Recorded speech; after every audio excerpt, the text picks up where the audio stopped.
정치권 관심 뉴스 짚어보는 포커스 나이트 시간입니다. 오늘은 최수영 정치평론가, 박원석 전 정의당 의원과 함께하겠습니다. 안녕하십니까? 안녕하세요. 네, 윤석열 대통령 탄핵 심판이 노무현, 박근혜 두 전직 대통령 사건에서 소요된 기간을 넘기면서 최장 수기 기간을 이어가고 있습니다.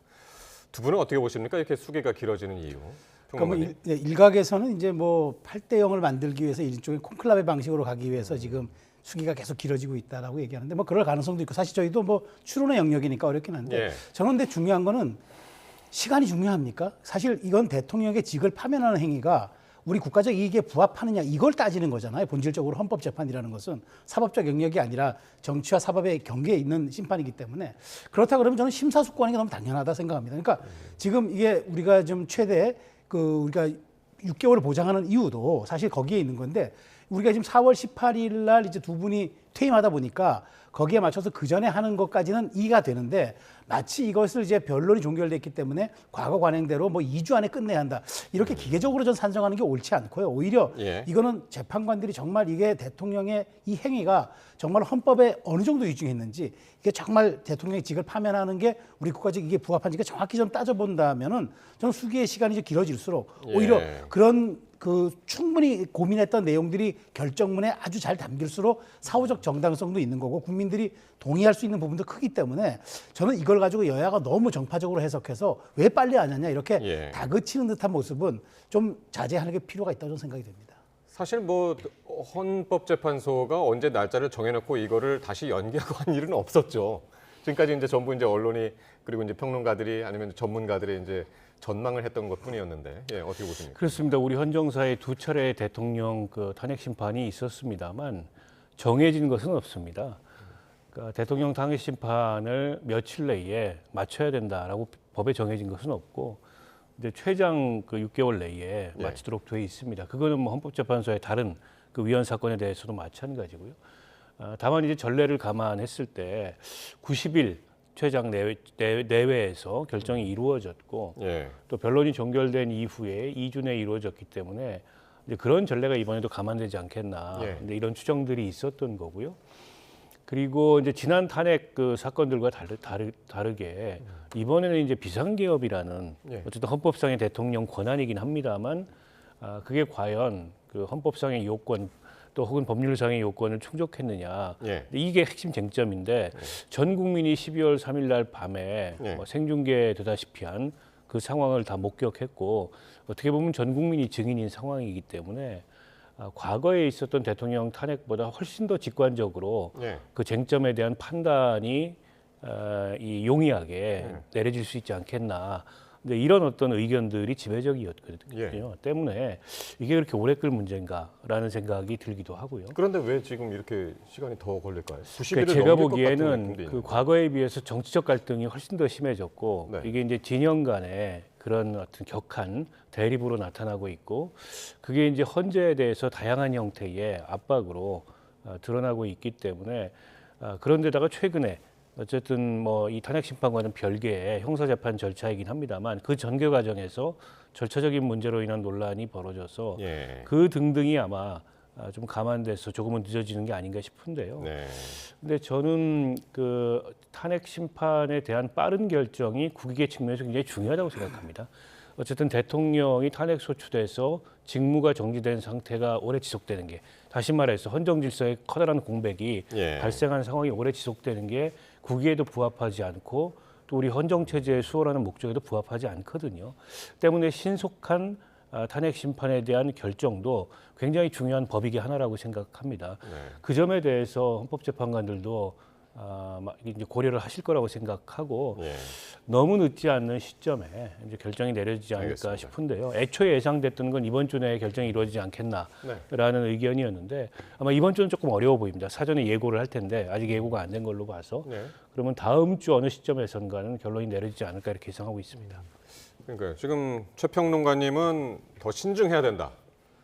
그리고 박 의원님은 신속하게 해야 된다. 그렇게 말씀을 하셨는데 다음 주 넘어갈 거라고 이제 예상하셨는데 금요일이면은 내일 모레고요. 언제쯤 이루어질까요, 그러면? 그러니까 헌재가 지금 이제 입장문을 내는 게 이제 그거잖아요. 지금 이것은 이제 양쪽 피청구인이나 이쪽에 소추 쪽에다가 송달을 하고 네. 고지를 하고 그쪽에서 접수가 된 다음에 네. 접수가 된 걸 확인한 다음에 그걸 이제 기자단에 공지해서 일정을 알리겠다는 거니까 최소 만 하루는 사전에 동의가 돼야 돼요. 예. 그런 측면에서 사실 이번 주는 물 건너간 거고 네. 다음 주가 이제 18일은 법무장관 이제 변론 심리가 있는 날이에요. 박성재 장관. 그러니까 그거는 이제 전체 평의를 열 수 없다라는 얘기이기 때문에 그건 아마 안 될 것 같고 그러면 네. 이제 가능한 날이 저는 이제 뭐 수목으로 생각되는데 근데 저는 말하자면 한덕수 총리 문제와 연결지어서 한덕수 총리를 먼저 할 가능성이 좀 있다고 봐요. 그렇기 네. 때문에 저는 대통령의 이 최종 선고는 저는 아주 빠르면 아주 다음 주지만 예. 다다음 주 넘어갈 수도 있을 것 같은 생각이 들어요. 예. 아까 지금 박 의원님 중요한 지적하셨는데 이게 사실 헌재가 쉽게 할 수도 있다라고 얘기하지만 그렇지 않은 게 왜냐하면 지금 광장의 열기가 오히려 부담이에요. 왜냐하면 이건 사실 제가 정치와 사법의 경계에 있는 재판이라고 그랬잖아요. 그런데 지금 양측 진영의 갈등도 갈등이지만 분출하는 욕구도 있는 거예요. 근데 이거를 제대로 수렴하려면은 선고문에 그걸 충실히 담아야 돼요. 그러니까 말 그대로 8대 0으로 인용했다. 뭐 5대 3으로 기각했다. 이게 중요한 게 아니라 예. 왜 그랬는지에 대해서 역사책의 교과서에 기록할 만큼의 정확한 기술들이 있어야 되기 때문에 그런 것들을 논의한다 그러면 저는 그게 예. 시간이 중요하겠느냐 그런 측면에서 저는 이번 달 말로 해도 전혀 이상하지 않다. 그렇다고 양측의 갈등이 고조된다고 지금 뭐 물리적 충돌까지 우려는 되지만 제가 보기에 그럴 것 같지 않기 때문에 예. 오히려 그 열기를 잠재울 수 있는 정확한 선고가 좀 필요한 시점이라고 봅니다. 예. 그래서 많이들 다음 주 월요일이나 금요일, 그래서 이제 17일, 21일 이렇게들 예상을 하시는 분들이 많은데 지금 평론가께서는 한덕수 총리 선고가 조금 더 먼저 있고 그리고 대통령 선고가 나중일 수도 있다 이렇게 말씀을 하시네요. 어떻게 들으셨나요? 그 한덕수 총리가 이제 변론은 더 먼저 종결이 됐습니다, 사건이. 네. 그러나 이제 사건 접수 순서로 따지면은 대통령 탄핵 심판보다 뒤에 접수가 그렇죠. 헌나 8, 됐어요. 헌나 9 이렇게 돼 있죠. 때문에 뭘 먼저 내려도 이상하지 않은 상황이고요.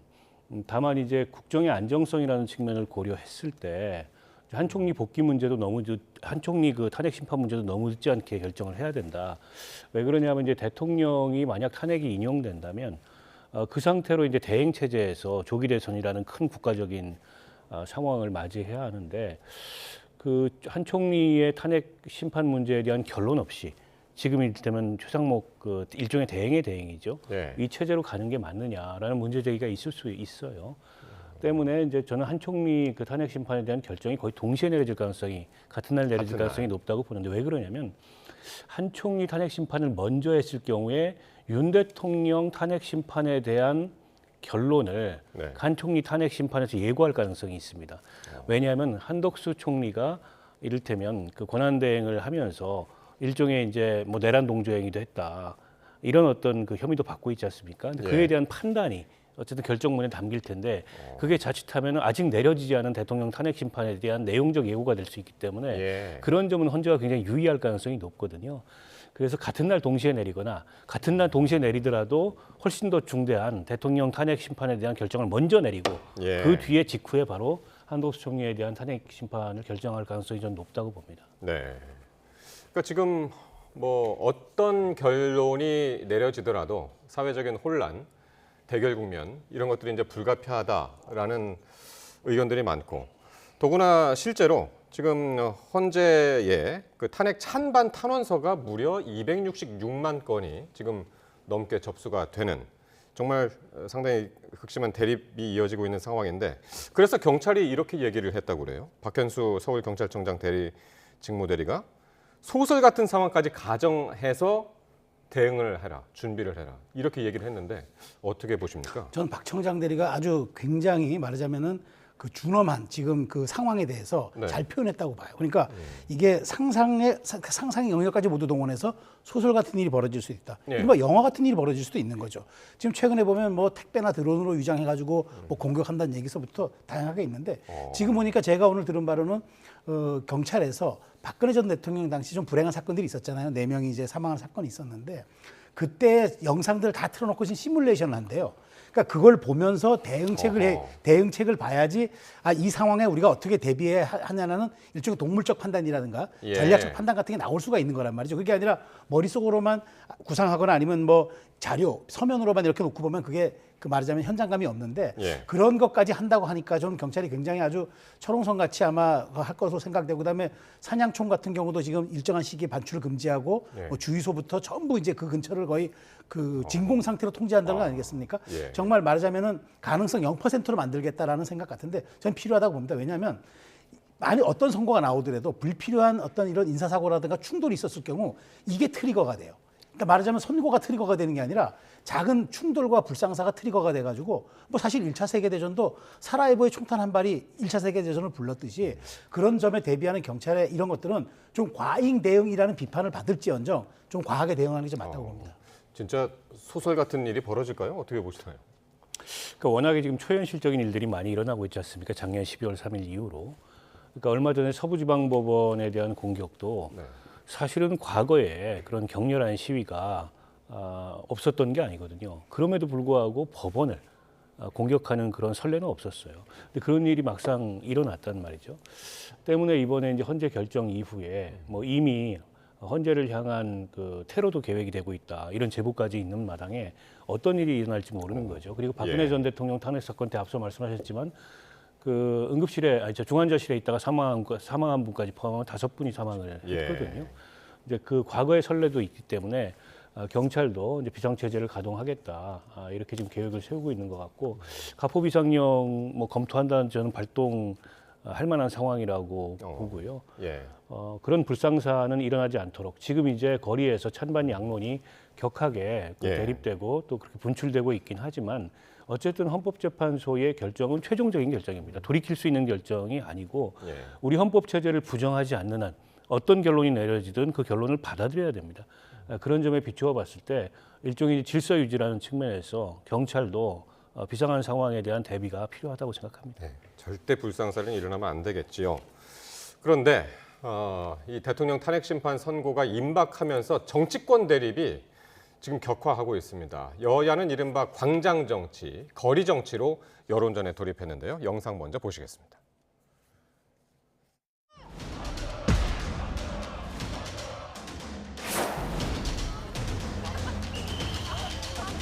우리의 행진은 대한민국의 민주주의를 지키기 위한 투쟁이며 헌법을 짓밟은 불의한 권력에 대한 준엄한 심판입니다.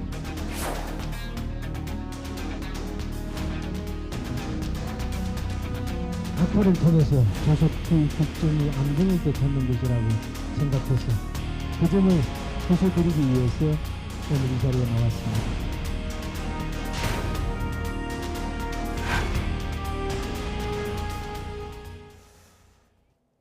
네, 오늘 하루를 편집을 했는데 국회 모습이 여의도 국회가 보이지 않습니다. 여야 여론전의 무대가 이제 진짜 장외로 옮겨진 것 같은데요. 어떻게 보셨나요? 그러니까 저는 민주당이 탄핵을 국회 내에서 했잖아요. 네. 그러니까 200석이 넘는 여당의 협조까지 얻어서 했으면 제도의 영역에서 대통령을 그 탄핵시킨 거 아닙니까?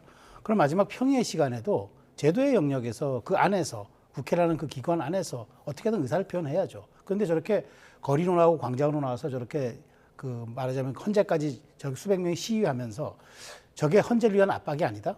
저는 그 얘기는 정말 누구를 미행하고 뒤따르면서 난 이거 스토킹이 아니야라고 얘기하는 것과 뭐가 별반 다르겠습니까? 그러니까 예. 좀 헌재를 위한 압박이죠. 누가 봐도 압박이고 누가 봐도 저렇게 저 말하자면 의원들이 대의 정치를 넘어서 직접적인 물리력까지 동원하지 않았지만 저렇게 위세를 과시하는 저렇게 행진들을 하는 과정이 예. 헌재에 어떻게 비춰지겠습니까? 여야 모두 마찬가지다, 마찬가지죠. 그런 국민의힘도 말씀이시죠. 지금 그 안에서 릴레이를 하는데 그래도 이번에 국민의힘은 탄핵 그러니까 그 청원서를 의원들 탄원서 제출하면서 예. 지도부는 또 거의 빠졌더라고요. 최소한의 저는 금전도 지켰다고 봅니다. 그런 측면에서 저렇게 과연 민주당이 그동안 대통령이 만일 제가 보기에 구속 취소가 되지 않고 안에 있었으면 저렇게 하겠습니까? 뭔가 여론의 기류도 이상하고 지형도 좀 변하는 것 같으니까 우리라도 좀 행진하고 이런 모습을 통해서 압박을 해야 되겠다고 생각하는 것 같은데 정말 평의의 시간이고 민주당이 탄핵이 정당했다고 믿으면은 그렇게 믿고 기다려야죠. 국민의 심판을 기다려야죠. 근데 왜 저렇게 나서는 거는 지금 민주당이 또 조급증을 좀 반영한 게 아닌가라는 생각이 드네요. 예.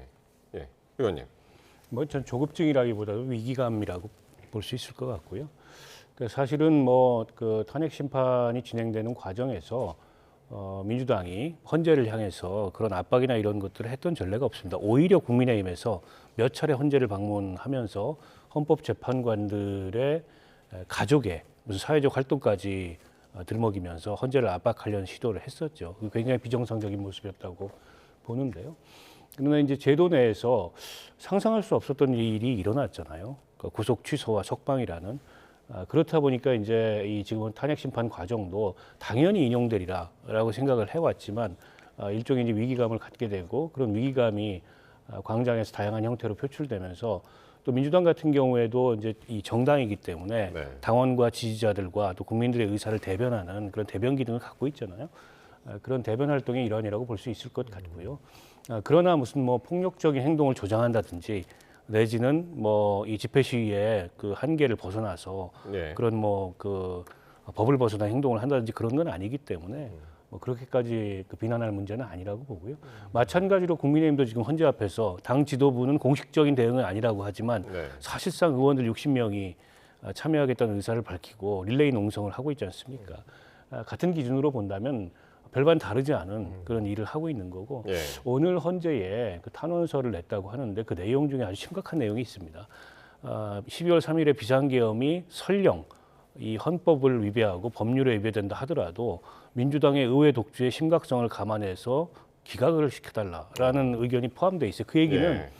그냥 위헌적 행위를 하더라도 헌재에서 기각해달라라는 건데 자칫하면 저는 국민의힘이 위헌정당이라는 비판을 듣기에 예. 십상인 그런 내용이라고 봅니다. 그러니까 그 지금 말씀하신 그 탄원서 그게 이제 나경원 의원 포함해가지고 국민의힘에서 82명. 네. 그러니까 국민의힘 전체가 108명이잖아요. 그 중에서 이제 80명이 이 탄원서 제출에 이제 동참을 했고, 그리고 릴레이 시위 어제만 하더라도 뭐 박대출, 네. 뭐 그 윤상현 뭐 포함해서 한 4-5명. 강성규 의원 같은 네, 강성규 의원 등등. 그 정도였는데 오늘 같이 하겠다는 의원이 60명이 넘었습니다. 그래서 어떻게 보십니까? 이게 당에서는 조용하게 이제 헌재 결정을 기다리겠다 했는데. 그 저는 이렇게 봐요. 그러니까 지금 4분의 3 정도가 이제 탄원서에 서명한 걸로 봐서는 네. 당의 모두가 지도부와 일부 의원 빼고는 전부 다 한 거죠. 네. 사실상 106명이니까. 근데 거기에서 저는 이제 뭘 보냐면은 사실 이제 국민의힘이 마지막 호소할 수 있는 저는 여론전이라고 보는 게 대통령이 위헌 위법을 한 징후는 있어요. 분명한 사실도 있고. 그렇기 때문에 탄핵 소추가 됐습니다. 근데 이제 실제로 직을 파면하는 이 평의 결과를 앞두고는 이걸 좀 봐달라고 하는 거겠죠.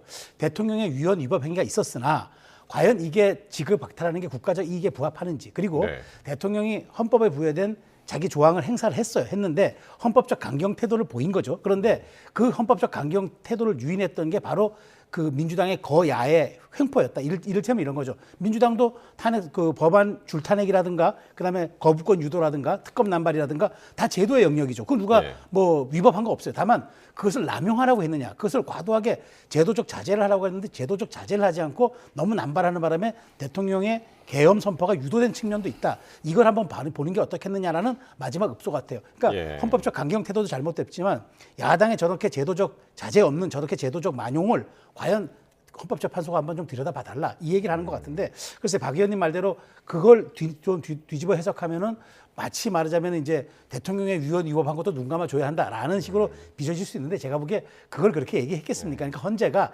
이것까지 좀 감안해서 좀 들여봐달라라는 저는 뭐 읍소 같은 거라고 생각합니다. 사실 그러니까 그 헌재는 일반 검찰 대검하고 달리 이게 법적인 판단이라기보다는 정치적인 판단 요소가 이제 강한 게, 위법을 했더라도 이게 파면할 정도냐, 그런 판단의 기준이 있잖아요, 보통.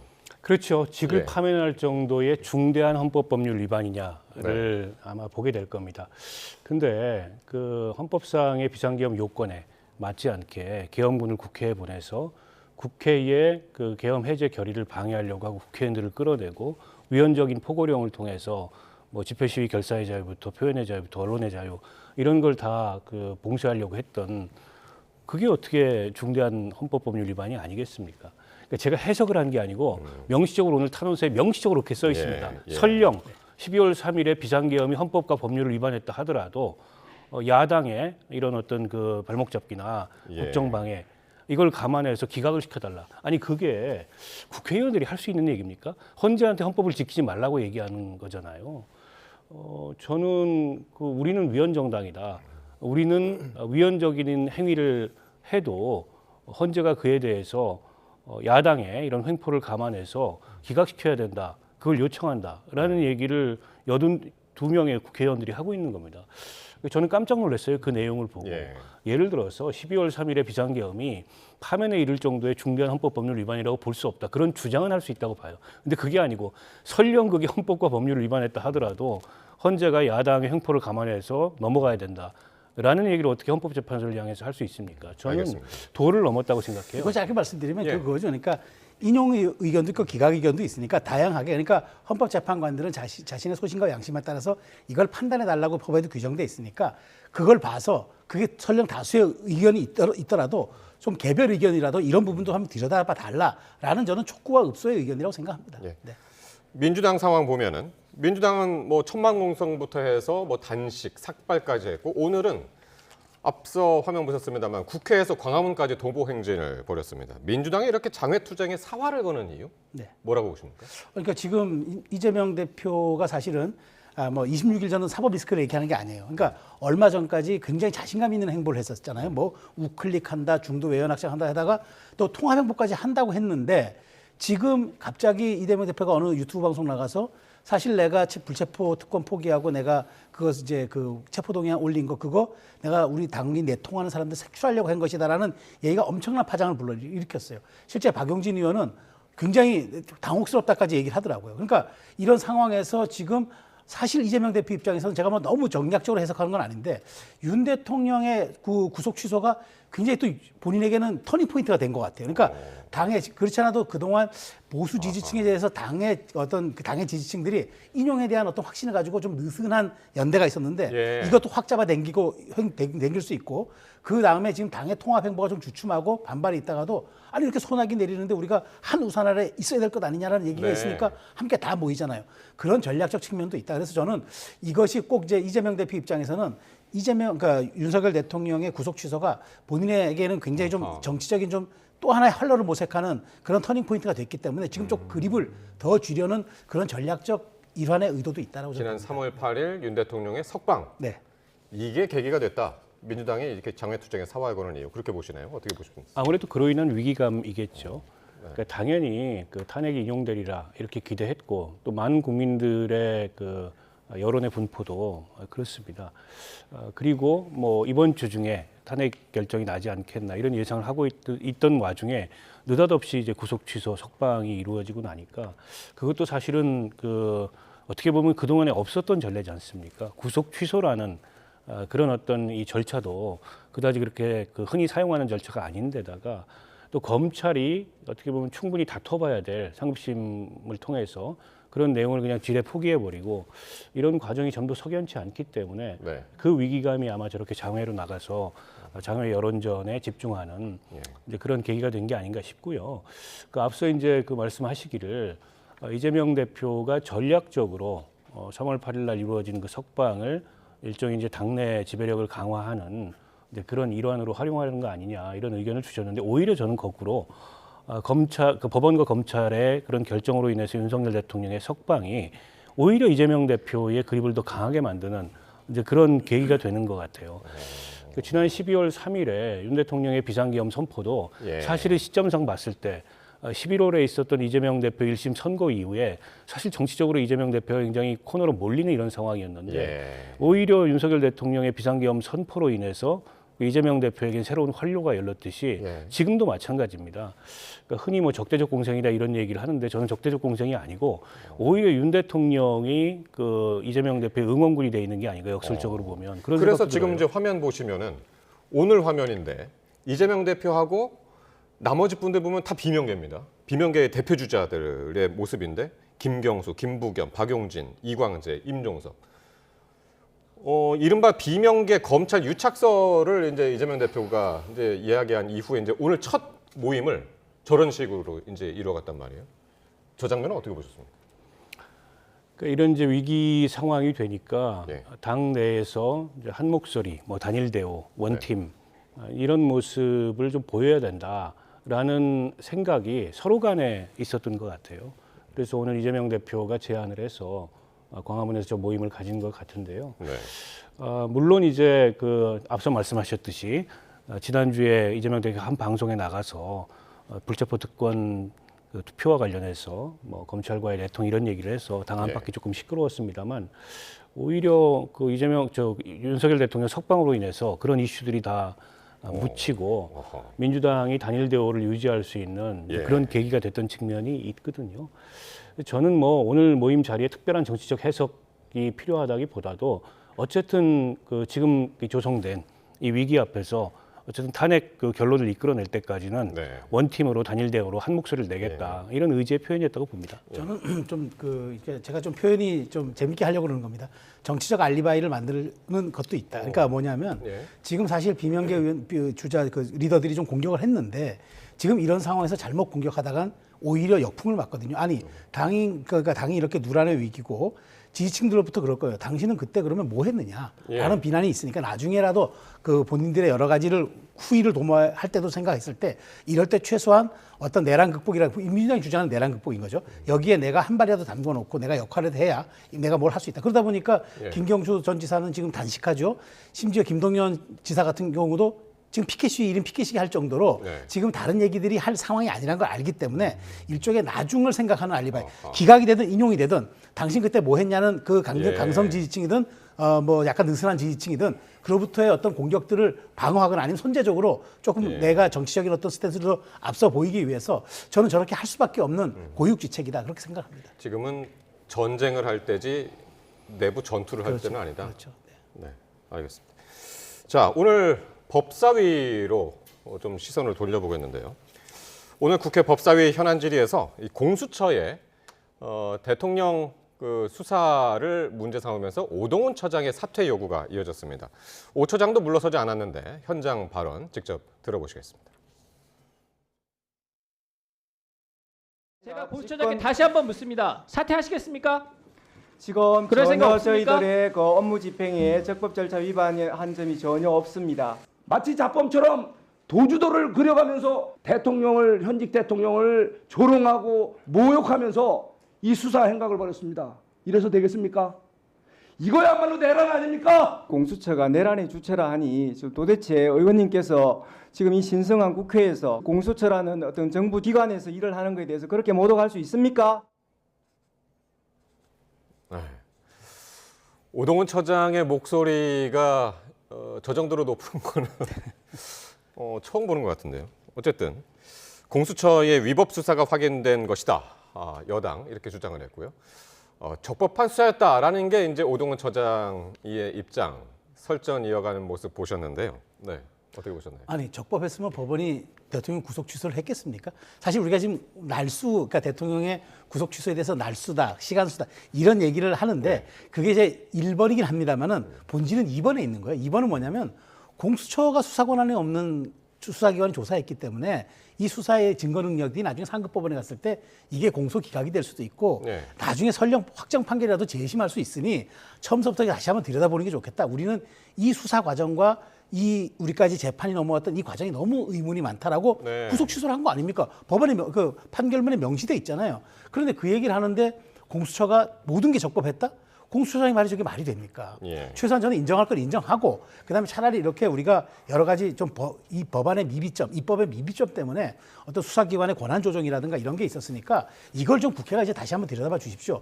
우리가 잘못한 거 인정하지만 나중에 검찰이 공소 유지를 할 때 우리가 어떤 식으로든 또 하고 뭐 이렇게 공수처장이 얘기해야지. 물론 뭐 국민의힘 의원이 좀 거칠게 질문했다 하더라도 저렇게 그 신성한 이 국회에서 우리를 모독한다고 할 수 있는 건지 저는 사실은 좀 너무 과한 답변이었던 것 같다는 생각이 듭니다. 예, 박 의원님 어떻게 보셨나요? 그러니까 공수처의 과욕과 무능을 탓할 수는 있어도 이 구속 취소가 공수처의 수사가 불법이었다는 것을 증명하는 결론이다라는 것은 논리적으로 상당한 비약이죠. 그리고 공수처의 수사권에 문제가 있을 수 있기 때문에 상급법원의 판단을 지켜보자라는 게 이번 이제 구속 취소의 취지였다고 저는 생각합니다. 그거를 검찰이 이 즉시 항고를 하지 않음으로써 오히려 법원의 결정 취지와는 다른 어떤 결론을 내리도록 만든 거라고 보거든요. 이를테면 공수처의 수사가 불법이었다면 과연 경찰은 그러면 수사를 왜 이첩했으며 수사권을 그다음에 검찰은 왜 사건을 이첩했습니까? 그런데다가 검찰은 다시 공수처로부터 재이첩을 받아가지고 검찰이 구속 기소를 했지 않습니까? 검찰이 결정이 전 이해할 수 없는 게 공수처에 사건을 이첩했다가 다시 재이첩받고 이게 다 심우정 검찰총장이 결정한 일인데 공수처 수사권과 관련된 법원의 구속 취소 결정이 이게 위헌 우리가 즉시 항고를 했을 때 위헌이 될 수 있기 때문에 다투지 않겠다라는 것 자체가 말이 안 되잖아요. 때문에 뭐 국민의힘에서 예. 정치적 주장을 저렇게 과하게 할 수는 있을지언정 이거는 애초에 그 공수처라는 수사기관이 갖고 있는 수사권 조정 과정상에서의 여러 가지 제도적인 문제점으로 인해서 발생한 문제지 네. 공수처의 수사가 불법이었다. 불법이었다면은 법원의 영장실질 심사 과정 내지는 뭐 체포적 부심 과정에서 제동이 걸렸겠죠. 네.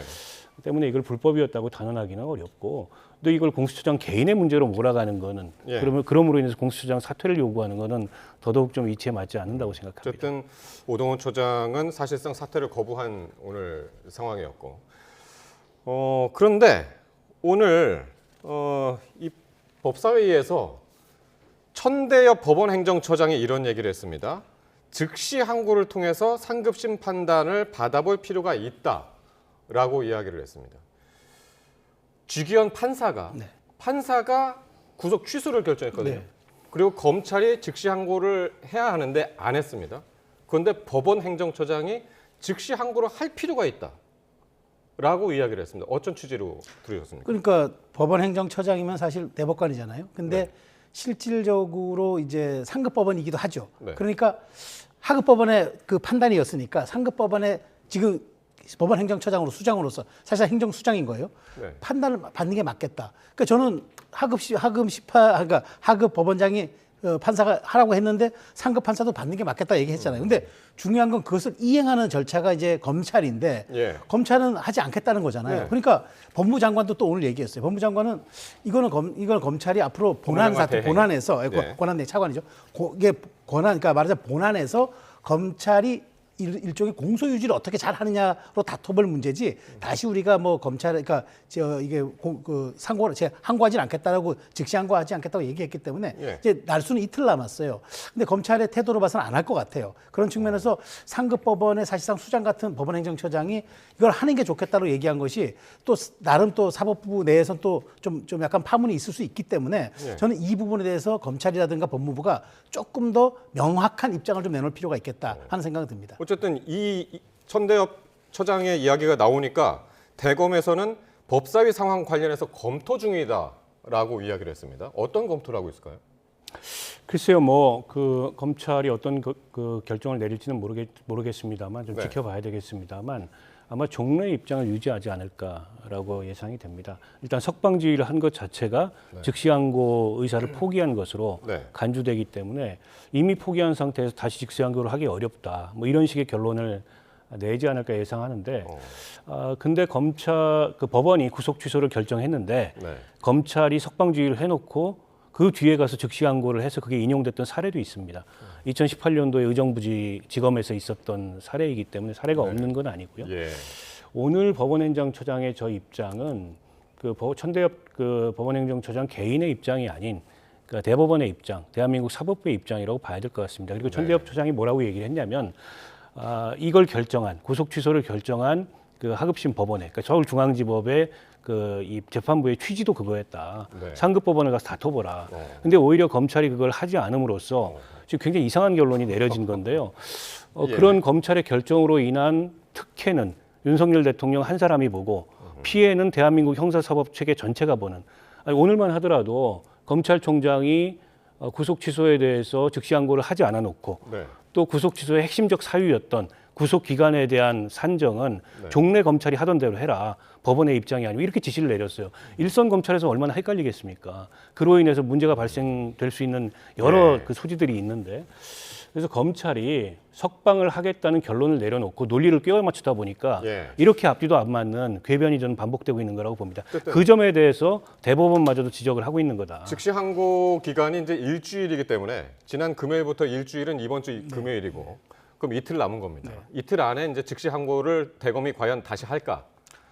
예, 문제인데 여기서 의문점은 즉시 항고냐 아니면 석방이냐 이 둘 중에 하나였는데 그러면 즉시 항고를 하게 되면 석방은 무효가 되는 겁니까? 약간 이런 의문이 생기는 거거든요. 네. 근데 예. 저는 그건 아니라고 봐요. 그러니까 예.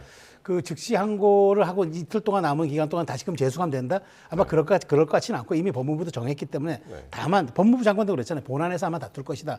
사실상 검찰에 대한 수사지휘권도 법무장관도 갖고는 있어요. 그렇기 때문에 법무장관 대리에 물론 대리지만 어쨌든 장관 대행이기 때문에 그런 측면에서 저는 이제 검찰이 아마 논리를 만들 겁니다. 그럼 본안에서 어떻게 본안 다툼에서 이걸 어떻게 공소유지를 할 건지 우리가 그러면 경찰의 증거만을 잘 빼와가지고 제대로 할 건지 여기에 대한 답을 내놔야 되는데 어쨌든 지금 박 의원님 말씀하신 대로 지금 날짜와 그 시간순에 대한 입장이 명확하지 않은 상태에서 검찰의 해명은 또 다른 또 논란을 불러일으킬 수 있기 때문에 보다 좀 정교하고 보다 좀 설득력 있는 어떤 그 해명이 나와야 되겠죠. 네. 어쨌든 그렇다면 이제 모레까지가 기한이기 때문에 즉시 항고를 다시 할 거냐 말 거냐. 내일쯤이면은 대검의 또 입장이 또 나올 것 같긴 합니다. 자, 오늘 두 분 말씀 여기까지 듣겠습니다. 최수영 정치평론가 그리고 박원석 전 정의당 의원이셨습니다. 두 분 고맙습니다.